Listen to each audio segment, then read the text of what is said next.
Hey guys, Fire here from InDepth Gaming, bringing you another game review.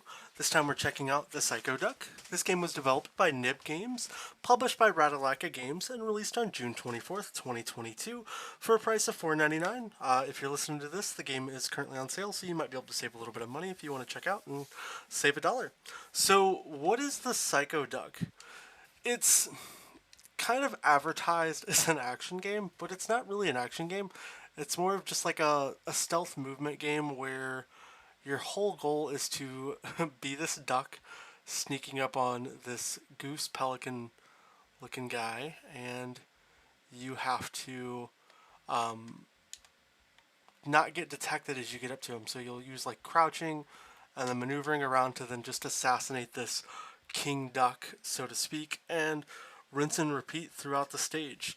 Now, as you play the game, you're going to get introduced to various other enemy types. As you can see, here's this frog guy that's kind of guarding things, so you have to stay out of his vision sight. Now, this is where the game for me fails quite a bit because I think it doesn't do a good job at explaining a lot of the basic mechanics, and more is just kind of here's a game that is like a stealth hidden movement game, but we're not really going to teach you how to play it and not really help you out a whole heck of a lot. But there's these vision cones that you can't really see, and you have to stay out of them, and you're going to navigate through them to beat the first few levels in the game. And frankly, that's the end of the game in stance of what they really want you to do. You'll unlock all the achievements in the Psychoduck in about 15-20 minutes. Kind of depends on your skill level and honestly a little bit of luck when it comes to moving around these levels.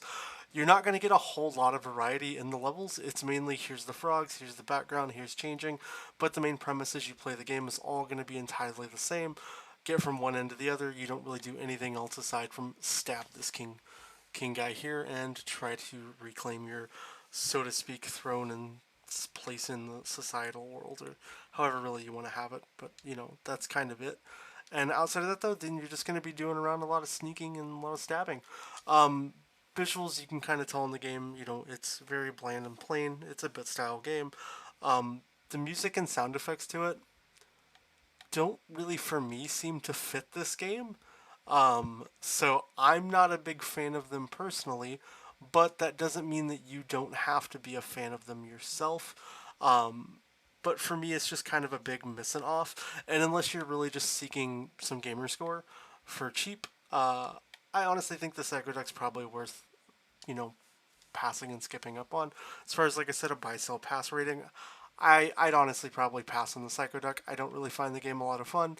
More than anything, it's more stressful and frustrating than it needs to be at certain times, and I don't think the game does a really good job at really explaining the basic concepts and how to play the game, and it doesn't encourage you to play beyond just, the first handful of levels to even play the game and really draw you into anything.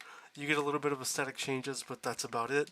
But yeah, outside of that, that's my thoughts on the Psychoduck. If you have any questions, want to know more, disagree, anything like that, please let me know down below in the comments. If you haven't already, consider subscribing to the channel. I hope you have a great rest of your day, and we'll catch you next time.